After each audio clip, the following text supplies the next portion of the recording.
Good morning વિદ્યાર્થી મિત્રો.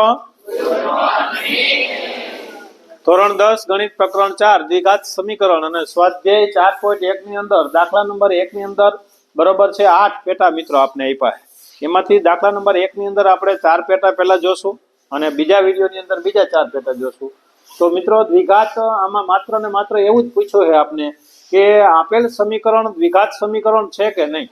તો પહેલા તો દ્વિઘાત સમીકરણનું વ્યાપક સ્વરૂપ તમને ખબર હોવી જોઈએ. જો દ્વિઘાત સમીકરણનું વ્યાપક સ્વરૂપ ખબર હોય, દાખલા તરીકે ax નો વર્ગ વત્તા bx અને વત્તા c બરાબર 0, આ દ્વિઘાત સમીકરણનું વ્યાપક સ્વરૂપ છે મિત્રો. એટલે કે જેની x ની 2 ઘાત હોય ને એને દ્વિઘાત સમીકરણ કહેવાય. એટલે કે 2 ઘાત વાળું જો પદ આવતું હોય તો એ આપેલું સમીકરણ દ્વિઘાત સમીકરણ છે. તો આપણે જોઈએ બરોબર છે. તો પ્રશ્ન નંબર 1 એટલે કે દાખલા નંબર 1, નીચે આપેલા સમીકરણો દ્વિઘાત સમીકરણ છે કે કેમ તે ચકાસો. તો આપણે જોઈએ પહેલું પેટા. તો નંબર 1 x + 1 એનો વર્ગ અને બરાબર 2 કૌંસની અંદર x - 3 કૌંસ પૂરો.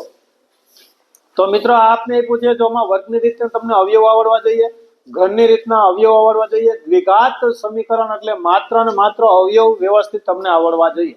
સૂત્રની રીતે છે અને અવયવની રીતે છે, બે જ સમીકરણના ઉકેલ મેળવવાના છે. તો આપણે અવયવ 9મા ધોરણમાં અને 8મા ધોરણમાં બંનેમાં આપણે શીખી ગયા છે. તો ચાલો પહેલું પેટા જોઈએ. તો x + 1 કૌંસ પૂરો ને એનો વર્ગ છે. તો મિત્રો આના અવયવ કેમ પડશે? તો કે આપણે 8મા ધોરણની અંદર આવતું જ a + b એનો સ્ક્વેર. તો પહેલા પદનો વર્ગ, વત્તા હોય તો વત્તા, ઓછા હોય તો ઓછા, નિયમના 2 પહેલું અને બીજું, અને હંમેશને માટે પ્લસ બીજા પદનો વર્ગ. તો એનો સ્ક્વેર પ્લસ 2ab અને પ્લસ b નો સ્ક્વેર. તો મિત્રો આના અવયવ આ રીતના પડ્યા. તો આપણે અવયવ આના પાડવાના છે. તો ચાલો જોઈએ. તો પ્રથમ પદનો વર્ગ, જો અહીંયા બરાબર છે એટલે અહીંયા બરાબર ના આવે, તેથી આવે પ્રથમ પદનો વર્ગ નિયમના, અહીંયા પ્લસ છે તો પ્લસ નિયમના 2 કૌંસ પહેલો કૌંસ બીજો, એટલે કે પ્રથમ પદ બીજું પદ અને પ્લસ બીજા પદનો વર્ગ બરાબર આ જે છે તેમ એમ રાખો. ચાલો, તેથી x નો સ્ક્વેર આનો ગુણાકાર થશે એટલે 2 × 1 એટલે 2x અને પ્લસ 1 નો વર્ગ 1. અંદર તમે ગુણાકાર કરો તો 2x અને 3 × 2 = 6, પણ કેવા? તો કે -6. હવે મિત્રો બધાય પદ છે ને આ બાજુ લઈ લ્યો. x નો વર્ગ પ્લસ 2x વત્તા 1 આ બરાબરની આ બાજુ આવે એટલે પ્લસ એ માઈનસ થઈ જાય, માઈનસ હોય એ પ્લસ થઈ જાય, બરાબર 0 થઈ જાય. ચાલો, x નો વર્ગ આ 2x એટલે કે પ્લસ માઈનસ બંને કટ થયા અને 6 ને 1 7 બરાબર 0. તો આપણે તો માત્ર ને એવું જ કીધું કે આપેલ સમીકરણ દ્વિઘાત સમીકરણ છે કે કેમ તે ચકાસો. તો અહીંયા x નો વર્ગ આવ્યો, 3 પદ જરૂરી નથી. બરાબર છે કે ભાઈ 3 પદ જ આવવા જોઈએ. તો આપેલ સમીકરણ x નો વર્ગ છે. અહીં આપેલ સમીકરણ દ્વિઘાત સમીકરણ છે. આપેલ સમીકરણ દ્વિઘાત સમીકરણ છે કે નથી? તો દ્વિઘાત સમીકરણ છે. આપેલ સમીકરણ દ્વિઘાત સમીકરણ છે. ચાલો પેટા નંબર 2 આપણે જોઈએ. તો બીજું પેટા એવું આપ્યું છે કે x નો વર્ગ -2x બરાબર -2 અને કૌંસની અંદર 3 - x. તો મિત્રો જોઈએ, x નો વર્ગ -2x બરાબર આ -2 છે એ આ કૌંસની અંદર બંને પદને ગુણશે. તો -3 × 2 = -6x, સોરી -6 અને માઈનસ માઈનસ પ્લસ એટલે 2x. પાછા આ બાજુ લઈ લ્યો, બરાબરની આ બાજુ, એટલે કે માઈનસ હોય એ પ્લસ થાય અને પ્લસ હોય એ માઈનસ થાય, બરાબર 0 થઈ જાય. ચલો મિત્રો, હવે તો કે x નો વર્ગ અહીંયા 2x અહીંયા 2x કટ ન થાય મિત્રો, વિરુદ્ધ દિશાની હોય, એક પ્લસ હોય એક માઈનસ હોય તો જ કટ થાય. તો માઈનસ માઈનસ માઈનસ જ, પણ 2 ને 2 સરવાળો થશે એટલે 2 ને 2 4x અને વત્તા 6 બરાબર 0. તો અહીંયા પણ x ની ઘાત 2 આવી, તેથી આપેલ સમીકરણ દ્વિઘાત સમીકરણ છે. હું ખાલી માત્ર એવું જ લખું કે દ્વિઘાત સમીકરણ છે.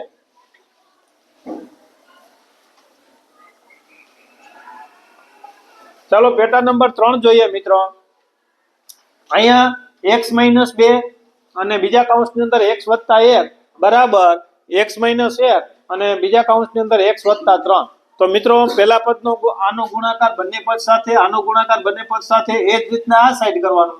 તો ચાલો પહેલા જોઈએ ખબર ના પડે તો x વત્તા 1 એમને મૂકી દો -2 x પ્લસ 1 બરાબર અહીંયા પણ એવું જ કરો x પ્લસ 3 અને -1 x પ્લસ 3 ચલો x ગુણ્યા x તો x નો વર્ગ અને 1 ગુણ્યા x તો x -2x અને અહીંયા જો નિશાની માઈનસ એટલે અંદર માઈનસ 2 એકો -2 બરાબર અહીંયા x ગુણ્યા x નો સ્ક્વેર અને પ્લસ 3x અને -1 ગુણ્યા x તો -x અને -3 એકો 3 બધા પદને આ બાજુ મિત્રો લઈ લ્યો અથવા એક સાદુરૂપ તમે એવું પણ આપી શકો કે x નો વર્ગ અને આ બે માંથી 1 જાય તો -x કારણ કે મોટા આગળ માઈનસ છે એટલે માઈનસ છે અને -2 એ જ રીતના આ બાજુ આપો x નો વર્ગ આ 3 માંથી 1 જાય તો +2x અને -3 બધા પદને આ બાજુ લઈ લ્યો હવે તો x નો સ્ક્વેર -x -2 -x નો સ્ક્વેર -2x +3 બરાબર 0 ચલો આ -x ને +x જો ઉડી ગયું કટ આ 2 ને 1 3 પણ -3x અને 3 માંથી 2 જાય તો 1 બરાબર 0 જો અહીંયા x ની બે ઘાત વાળું પદ જ નથી તો આપેલ સમીકરણ દ્વિઘાત સમીકરણ નથી તો દ્વિઘાત સમીકરણ નથી દ્વિઘાત સમીકરણ નથી 3 પેટા જોયું પેટા નંબર આપણે 4 જોશું મિત્રો તો એમાં રકમ આપી છે x - 3 કૌંસ પૂરો બીજા કૌંસની અંદર 2x + 1 બરાબર x કૌંસની અંદર x + 5 તો તમને બધાને ખબર જ છે કે ભાઈ x નો ગુણાકાર આ બંને પદને ગુણશે 3 નો ગુણાકાર બંને પદને ગુણશે એ જ રીતના x નો આ બંને પદને ગુણશે તો ચાલો તો હવે ગુણાકાર તો આપને આવડે જ છે આવડવો પણ જોઈએ હવે x 2x + 1 અને -3 2x + 1 અહીંયા ગુણાકાર આપણે x ગુણ્યા x તો x નો વર્ગ અને વત્તા 5x ચલો x નો ગુણાકાર કરો તો 2x નો વર્ગ 1 ગુણ્યા x તો x -3 દુ 6x અને -3 એકુ 3 બરાબર x નો સ્ક્વેર અને +5x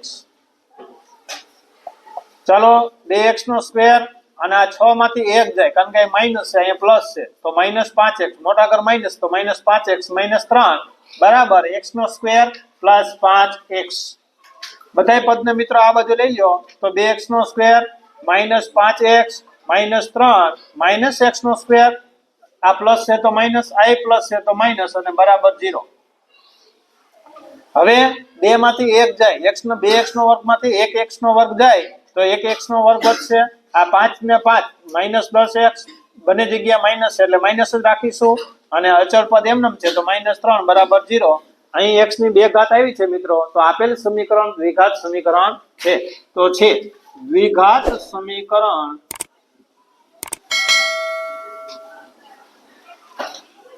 છે દ્વિઘાત સમીકરણ છે